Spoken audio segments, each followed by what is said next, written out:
Tensions between the United States and Iran continue to dominate global headlines, raising a critical question across the world.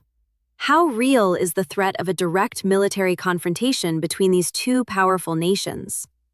Despite the rising rhetoric and military presence in the region, Iranian officials are signaling that war is not inevitable. But they are also warning that the risk of miscalculation remains dangerously high. According to Iranian perspectives shared in recent diplomatic discussions, the country says it is fully prepared to defend itself, stressing that preparedness is not about seeking war, but about preventing one. Iranian leadership argues that strength and readiness act as deterrents, not invitations to conflict. However, the real concern, they say, lies elsewhere. Iran warns that misinformation, disinformation campaigns, and rushed military decisions could push both sides toward an unintended escalation. Officials claim that certain political and regional actors may benefit from heightened tensions and could attempt to pull Washington into a broader conflict. At the same time, Iran has expressed cautious confidence in former President Donald Trump's decision-making, suggesting that he understands the long-term consequences of military action and may prefer diplomacy over force. Diplomatic channels still active. While public trust between Washington and Tehran remains severely damaged, indirect communication is still ongoing.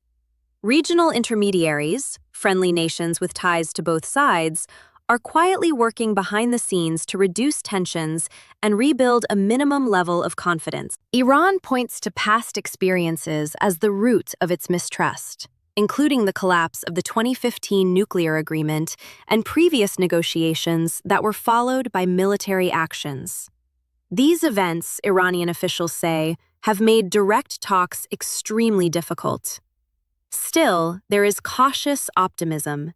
If negotiations are framed around a fair and balanced agreement, particularly one focused solely on preventing nuclear weapons, Iran says progress is possible, even within a short time frame.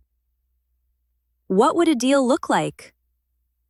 From Iran's perspective, an acceptable deal would include firm guarantees that its nuclear program remains peaceful, while also recognizing its right to civilian nuclear activity. In return, Tehran expects meaningful sanctions relief, which it says is essential for rebuilding its economy and restoring trust. Iran has made it clear that it is open to transparency measures and confidence-building steps, but only if negotiations are based on respect and reciprocity. Regional stability at stake. On broader regional issues, Iran maintains that long-term peace can only be achieved when regional nations manage their own security without foreign military intervention. Tehran argues that outside forces are a major source of instability in the Middle East.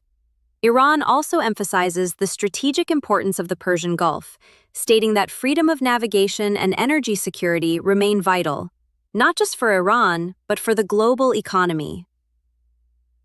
What if war happens?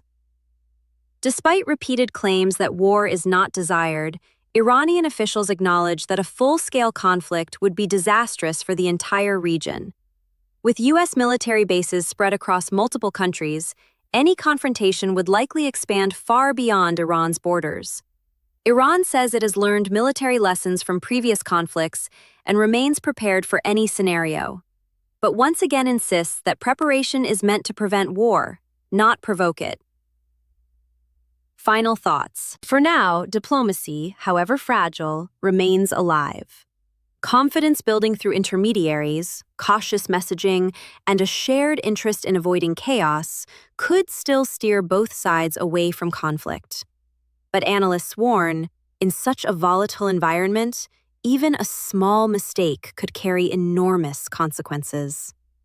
The coming weeks may determine whether this crisis moves toward negotiation or confrontation. This is a developing story, and we will continue to bring you updates as they unfold.